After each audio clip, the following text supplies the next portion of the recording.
রব্বুল আলামিন বলেন, যারা আল্লাহর সাথে করা ওয়াদা, আল্লাহর সাথে করা শপথকে যারা অল্প মূল্যের বিনিময়ে বিক্রি করে দেয়, আল্লাহর সাথে করা ওয়াদা, আল্লাহর সাথে করা শপথ, আল্লাহর সাথে কি শপথ কি ওয়াদা, এখানে কয়েকটি বিষয় আল্লাহ পাক বুঝিয়েছেন। একটি বিষয় হলো যেই ওয়াদাটা, যে শপথটা আল্লাহর নামে করা হয়, যেমন বললো যে আল্লাহর কসম আমি এটা করব, আল্লাহর শপথ আমি এটা মেনে চলবো, এই আল্লাহর নামে যেই অঙ্গীকার, যে কসম, সেইগুলা। আরেকটা হলো পৃথিবীর সব মানুষের থেকে আল্লাহ পাক আলমে আরওয়ার মধ্যে একটি শপথ নিয়েছিলেন। সেই শপথটা ছিল আলাস্তু বিরাব্বিকুম, আমি কি তোমাদের রব নই? ক্বালু বালা, সব মানুষ বলেছিল অবশ্যই রব। সেখানে যে আল্লাহ পাক স্বীকৃতিটা নিয়েছেন সেটাকেই আহাদুল্লাহ, আল্লাহর অঙ্গীকার, আল্লাহর সাথে চুক্তিনামা হিসাবে আল্লাহ পাক উল্লেখ করেছেন। এইটা যারা বিক্রি করে সামানান কলিলা, অল্প মূল্যের বিনিময়ে, অল্প মূল্যটা কি? অল্প মূল্যটা হলো মাতাউল হায়াতিদ দুনিয়া, দুনিয়ার জীবনের সামগ্রী, এটাকে আল্লাহ বলছেন সামানান কলিলা, একেবারে সামান্য মূল্য। দুনিয়ার জীবনের সামগ্রী বলতে টাকা পয়সা, সম্মান, পদবি, এই যা আছে দুনিয়াতে, এইগুলা হলো সামানান কলিলা। এগুলা পাওয়ার জন্য যারা আল্লাহর অঙ্গীকারকে, আল্লাহর কসমকে যারা বিক্রি করে দেয়, উলাইকা লা খালাকা লাহুম ফিল আখিরা, আখিরাতে তাদের আল্লাহর নিকটে কোনো অংশ নাই, মানে আখিরাতে তাদের বিন্দুমাত্র কোনো অংশই নাই। যদি তাদের অংশীদারিত্ব আখিরাতে না থাকে, তার অর্থ হলো মানে জান্নাত পাওয়ার কোনো অংশীদারিতা, কোনো সামান্যতম অধিকারও তাদের নাই। ওয়ালা ইউকাল্লিমুহুমুল্লাহ, আল্লাহ পাক তাদের সাথে কোনো কথাও বলবেন না। আল্লাহ পাক গুনাহগারের সাথেও কথা বলবেন। গুনাহগারকে আল্লাহ জিজ্ঞাসা করবেন না, এই তুমি গুনাহ করছো কেন, এটা জিজ্ঞাসা করবেন। এটা জিজ্ঞেস করা তো কথা বলা। কিন্তু এই মানুষগুলো এমন মানুষ, ওয়ালা ইউকাল্লিমুহুমুল্লাহ, আল্লাহ পাক এদের সাথে কোনো কথাও বলবেন না। কথা বলবেন না মানে এদের কোনো হিসাবের দরকার নেই, এরা বিনা হিসাবে জাহান্নামী। যার হিসাবের দরকার নাই তার সাথে কথা বলার দরকার কি? যার হিসাবের দরকার তার সাথে আল্লাহ পাক কথা বলবেন। ওয়ালা ইয়ানজুরু ইলাইহিম ইয়াউমাল কিয়ামা, কিয়ামতের দিন আল্লাহ পাক তাদের দিকে কোনো রহমতের দৃষ্টিও নিক্ষেপ করবেন না। যার হিসাবের দরকার নেই তার দিকে আল্লাহ তো তাকানোর দরকার নেই। ওয়ালা ইউযাক্কিহিম, তাদেরকে আল্লাহ পাক পরিশুদ্ধিও করবেন না। ওয়ালাহুম আযাবুন আলীম, তাদের জন্য রয়েছে কঠিন বেদনাদায়ক আযাব। আল্লাহ পাক আমাদের সবাইকে এই আযাব থেকে আল্লাহ আমাদেরকে হেফাজত করুন। এই শাস্তিটার কথা নবী সাল্লাল্লাহু আলাইহি ওয়াসাল্লাম হাদিসে আরো কিছু লোকের কথা বলছেন। এখানে আল্লাহ পাক বলছেন ইন্নাল্লাযীনা ইয়াশতারুনা বিআহদিল্লাহি ওয়া আইমানিহিম সামানান কলিলা, যারা আল্লাহর ওয়াদাকে, আল্লাহর অঙ্গীকারকে অল্প মূল্যের বিনিময়ে বিক্রি করে, তাদের ব্যাপারে বলছেন। নবী সাল্লাল্লাহু আলাইহি ওয়াসাল্লাম বলছেন তিনজন মানুষ এমন আছে, সালাসাতুল্লাহ ইউকাল্লিমুহুমুল্লাহু ইয়াওমাল কিয়ামা, তিন ধরনের মানুষ এমন আছে যাদের সাথে আল্লাহ পাক কিয়ামতের দিন কোনো কথা বলবেন না। ওয়ালা ইউযাক্কিহিম, তাদেরকে পরিশুদ্ধ করবেন না। ওয়ালা ইয়ানজুরু ইলাইহিম, তাদের দিকে রহমতের দৃষ্টিও দিবেন না। ওয়ালাহুম আযাবুন আলীম, তাদের জন্য রয়েছে বেদনাদায়ক আযাব। এই আয়াতে যে কথাগুলো আল্লাহ বলছেন, নবী সাল্লাল্লাহু আলাইহি ওয়াসাল্লাম এই কথাগুলো বলছেন তিনজন মানুষের জন্য। এক নম্বর মানুষ হলো আল মুসবিলু ইজারাহু, আল মুসবিলু ইজারাহু, যে ব্যক্তি তার ইজারকে টাকনুর নিচে ছেড়ে দেয়। দেখেন এটা কত বড় জঘন্যতম মারাত্মক অপরাধ, যে এই যারা টাকনুর নিচে প্যান্ট পরিধান করে, টাকনুর নিচে পায়জামা পরিধান করে, টাকনুর নিচে এসবাল করে, তার ইজারকে এসবাল করে। এসবাল মানে ছেড়ে দেয়, নিচের দিকে ছেড়ে দেয়। এটা ইসলামের এমন একটা কালচার, এমন একটা সংস্কৃতি যেটাকে লঙ্ঘন করাকে ইসলাম খুব কঠিন চোখে দেখে। এই জন্য নবী সাল্লাল্লাহু আলাইহি ওয়াসাল্লাম এই কঠিন কঠিন শাস্তিগুলোর কথা বলছেন। আল মুসবিলু ইজারাহু, যে মানুষেরা তাদের ইজারকে এসবাল করে, টাকনুর নিচে ছেড়ে দেয়।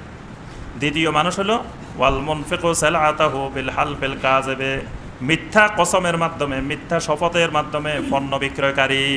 মিথ্যা কসম করে করে যারা ব্যবসা করে, মিথ্যা কসম করে জিনিস বিক্রি করে, বলবে যে আল্লাহর কসম এটা আমার এত টাকা কিনা, মানে আপনি যা বলবেন তার থেকে বেশি তার কিনা, আল্লাহর কসম। এইভাবে করে করে মানুষের কাছে মিথ্যা কসম করে, মিথ্যা শপথ করে করে জিনিস বিক্রি করে। এই মানুষগুলোর জন্য এরকম আযাব।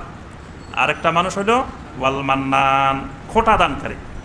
আজকে একটু অনুগ্রহ করলো, কিছু দান করলো বা কিছু উপকার করলো, দুদিন পরে একটু বেশ কম হলে বাস সাথে সাথে খোটা দেওয়া। এই খোটা দানকারী মানুষদেরকে আল্লাহ পাক এই আযাবগুলোর কথা বলছেন। ওয়া ইন্না মিনহুম লাফারিকান ইয়ালবুনা আলসিনাতাহুম বিল কিতাবি লিতাহসাবুহু মিনাল কিতাব ওয়া মা হুয়া মিনাল কিতাব। আহলে কিতাবদের তৃতীয় একটি বড় নৈতিক পদস্খলন, মারাত্মক একটি অপরাধ। সে অপরাধ হলো এরা এদের সাধারণ জনগণের সামনে অথবা যারা তাদের আহলে কিতাব নয়, মুসলিম বা অন্য কেউ, তাদের কাছে যখন তাওরাত বোঝার জন্য আসতো, তখন এরা তাওরাত তেলাওয়াত করার সময় তাদের জিহ্বাটাকে বাঁকা করে এমনভাবে তেলাওয়াত করত যাতে বোঝা না যায়, স্পষ্ট বোঝা না যায়। স্পষ্ট বোঝা না যাওয়ার উদ্দেশ্য হলো আসলে এই কথাটা আল্লাহর কিতাবের নাই, হে মাঝখান দিয়ে বানাই আল্লাহর কিতাবের মধ্যে ঢুকাই দিছে। বুঝতে পারছেন? এটা আহলে কিতাবদের বড় একটি অপরাধ, যে আল্লাহ পাক যেই কথাটা বলেন নাই তারা সেটাকে আল্লাহর কথা বলে চালাই দিত। এটা আহলে কিতাবদের বড় অপরাধ। এই জন্য নবী সাল্লাল্লাহু আলাইহি ওয়াসাল্লাম কঠোর হুঁশিয়ারি করছেন উম্মতের জন্য, মান কাযিবা আলাইয়া মুতাআম্মিদান ফালিয়াতাবাওয়া মাকআদাহু মিনান নার। নবী সাল্লাল্লাহু আলাইহি ওয়াসাল্লাম বলেন, আমার উম্মতের মধ্য থেকে কোনো ব্যক্তি যদি আমার নামে একটা মিথ্যা কথা ইচ্ছাকৃতভাবে ছালিয়ে দেয়, যদি বলে যে আল্লাহ রাসূল বলছেন, ফালিয়াতাবাওয়া মাকআদাহু মিনান নার, এই লোকটা যেন জাহান্নামকে তার জন্য নির্ধারিত করে নেয়, এই লোক যেন জাহান্নামকে তার আবাসস্থল হিসেবে ঠিক করে নেয়। নবী সাল্লাল্লাহু আলাইহি ওয়াসাল্লামের নামে মিথ্যা কথা বললে, আর আল্লাহর নামে মিথ্যা কথা বললে তো আরও মারাত্মক। এই আহলে কিতাবের বড় বৈশিষ্ট্য হলো এরা আল্লাহর নামে মিথ্যা বলতো, এবং এরা সাধারণ মানুষ যখন তাওরাত বোঝার জন্য যাইতো তখন এমনভাবে তেলাওয়াত করতো যাতে মানুষ বুঝতে না পারে। আর এর কিতাবে আছে একটা, তেলাওয়াত করতো আরেকটা। এটা একটা তাহরিফ, আরেকটা তাহরিফ করতো। আল্লাহর কিতাব তেলাওয়াত করতো একটা, ব্যাখ্যা করতো আরেকটা। আল্লাহ পাক কোরআনে কারিমকে দুই ধরনের তাহরিফ থেকে আল্লাহ হেফাজত করছেন। সুবহানাল্লাহ। তাওরাত ইনজিলকে আল্লাহ পাক হেফাজতের দায়িত্ব এইভাবে নেন না, কিন্তু কোরআন হেফাজতের দায়িত্ব আল্লাহ পাক নিয়েছেন। এই জন্য আল্লাহ পাক কোরআনে কারিমকে লফসিভাবেও হেফাজত করেছেন, মানবীভাবেও হেফাজত করেছেন। মানে শাব্দিক দিক থেকেও আল্লাহ পাক হেফাজত করেছেন, অর্থ এবং ব্যাখ্যার দিক থেকেও আল্লাহ পাক হেফাজত করেছেন। সুবহানাল্লাহ। এই জন্য দেখেন, এই 1400 বছর অতিবাহিত হওয়ার পরেও যেই কোরআন থেকে আমরা তাফসির করতেছি, এই কোরআন সারা পৃথিবীতে এক কপি আছে। পৃথিবীর পূর্ব, পশ্চিম, উত্তর, দক্ষিণ যেখানে যান, এই সূরা আল বাকারার, সূরা আলে ইমরানের 78 নম্বর আয়াত, এটা আমেরিকা গেলেও সূরা আলে ইমরানের 78 নম্বর আয়াত। অস্ট্রেলিয়া যান, সেখানেও সূরা আলে ইমরানের 78 নম্বর আয়াত। ইউরোপে যান, সূরা আলে ইমরানের 78 নম্বর আয়াত। অর্থাৎ সমগ্র বিশ্বব্যাপী এটা সূরা আলে ইমরানের 78 নম্বর আয়াতে। কোনো জায়গায় এটা 79ও হয় নাই, আবার কোনো জায়গায় বাড়েও নাই, কমেও নাই। এই কোরআনে কারিমের কপি সারা বিশ্বে এক ধরনের কপি আছে। তাহলে এটা কোরআনের শাব্দিক হেফাজত। আরেকটা হেফাজত হলো আর্থিক, অর্থের দিক থেকে হেফাজত, মানার দিক থেকে হেফাজত। আল্লাহ পাক এটাও করেছেন। কেউ যদি কোরআনের ভুল ব্যাখ্যা দেয়, কোরআনে কারিমের আয়াত বলতেছে একটা, ব্যাখ্যা দিল আরেকটা, এটা আমি আপনি সাথে সাথে ধরে ফেলতে পারবো। ধরে ফেলার মাধ্যম কি? জি জি আলহামদুলিল্লাহ, সবাই বলতে পারে না দেখি। এটা ধরে ফেলার সহজ মাধ্যম, আল্লাহ রাব্বুল আলামিন পৃথিবীতে এমন কিছু মানুষ তৈরি করে দিয়েছিলেন যারা এমন কোরআনে কারিমের তাফসির লিখে গেছেন, কিয়ামত পর্যন্ত যদি কেউ কোরআনের অর্থ আর ব্যাখ্যা বিকৃত করে, সাথে সাথে আমরা ধরে ফেলতে পারবো। তাফসিরে তবারি, তাফসিরে কুরতুবি, তাফসিরে ইবনে কাসির, তাফসিরে রুহুল মানি, এই তাফসিরগুলো দেখলেই আপনি সাথে সাথে ধরে ফেলতে পারবেন যে এটা কোরআনের সঠিক ব্যাখ্যা না ভুল ব্যাখ্যা। এটা কিন্তু অন্য কিতাব তাওরাত ইনজিলের এরকম ভুল ব্যাখ্যা দিলে ওই ধরার মতো তাফসির ছিল না। বুঝতে পারছেন? আল্লাহ পাক কোরআনে কারিমের এমন কিছু তাফসির তৈরি করে দিয়েছেন আল্লাহর জমিনে, কারণ আল্লাহ ওয়াদা করছেন সূরা আল কিয়ামার মধ্যে।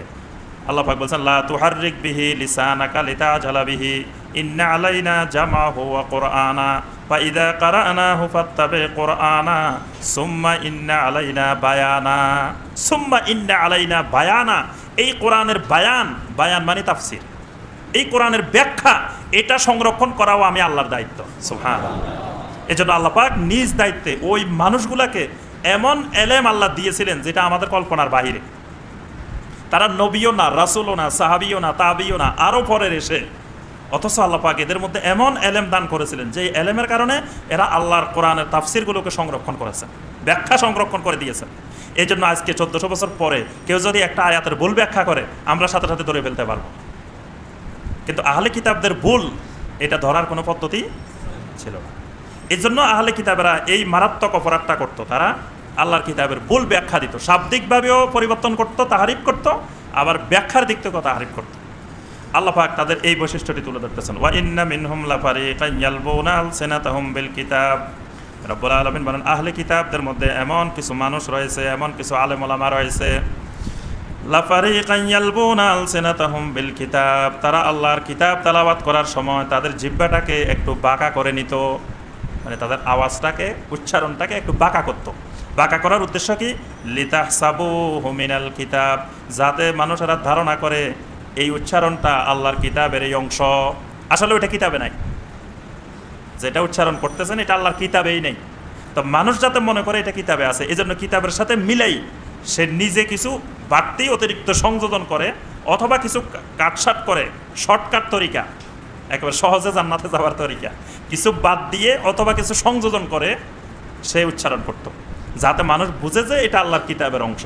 ওয়ামা হুয়া মিনাল কিতাব, আল্লাহ পাক বলেন অথচ এটা কিতাবের অংশ নয়, কিতাবে এরকম নাই। ওয়ায়াকুলুনা হুয়া মিন ইনদিল্লাহ, আর বলে বেড়াইতো এটা আল্লাহর পক্ষ থেকে এসেছে, আল্লাহর পক্ষ থেকে নাজিল হয়েছে। ওয়ামা হুয়া মিন ইনদিল্লাহ, অথচ সেটা আল্লাহর পক্ষ থেকে নাজিল হয় নাই। ওয়ায়াকুলুনা আলাল্লাহিল কাযিবা ওয়া হুম ইয়ালামুন, আর জেনে শুনে তারা আল্লাহর ব্যাপারে মিথ্যা কথা বলতো, জেনে শুনে ইচ্ছাকৃতভাবে আল্লাহর ব্যাপারে মিথ্যা কথা বলতো। আর মিথ্যা কথা বলাকে তারা জায়েজ মনে করে নিছে। তাদের মুফতি সাহেবেরা, আহলে কিতাবের মুফতি সাহেবেরা আবার ফতোয়া দিছে যে মিথ্যা কথা বলা জায়েজ। কি জন্য জায়েজ? বলছে যে আমার মিথ্যা কথায় যদি একজন মানুষ হেদায়েত পায়, তাহলে মিথ্যা কথা বললে না জায়েজ হবে কেন? আমার উদ্দেশ্য তো সৎ, আমি মিথ্যা কথা বললাম, কিন্তু মিথ্যা কথা যদি একজন মানুষ হেদায়েত পায় তাহলে তো অসুবিধা নেই। এই জন্য আহলে কিতাবের মুফতিরা তারা বলছে যে মিথ্যা কথা বলা জায়েজ যদি মিথ্যার দ্বারা হেদায়েত পায়। ঠিক এই উম্মতেরও কিছু কিছু মানুষ যুগে যুগে এরকম মনে করে নিয়েছে যে মিথ্যা কথা বলে যদি মানুষ হেদায়েত পায় তাহলে মিথ্যা কথা বললে অসুবিধা নেই।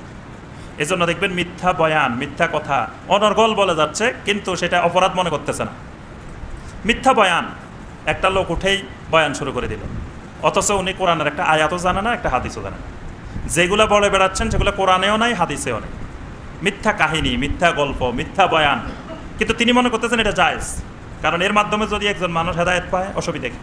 কিন্তু আসলে মিথ্যা কথা বলে মানুষদেরকে হেদায়েত করা এটা ইসলামের পদ্ধতি নয়, এটা সালফে সালেহিনের পদ্ধতি নয়। সাহাবায়ে কেরাম, তাবেঈনে কেরাম, তাবেঈনে কেরাম কখনো মিথ্যা গল্প বলে, মিথ্যা কাহিনী বলে, মিথ্যা ওয়াজ নসিহত করে মানুষদেরকে হেদায়েত করার চেষ্টা করে না। মিথ্যা কথা বলে হেদায়েত করার চেষ্টা করার অর্থ হলো যে সত্য কথা বললে মানুষ হেদায়েত পাবে না, এই বিশ্বাস পোষণ করেই মিথ্যার দিকে গেলাম আমি।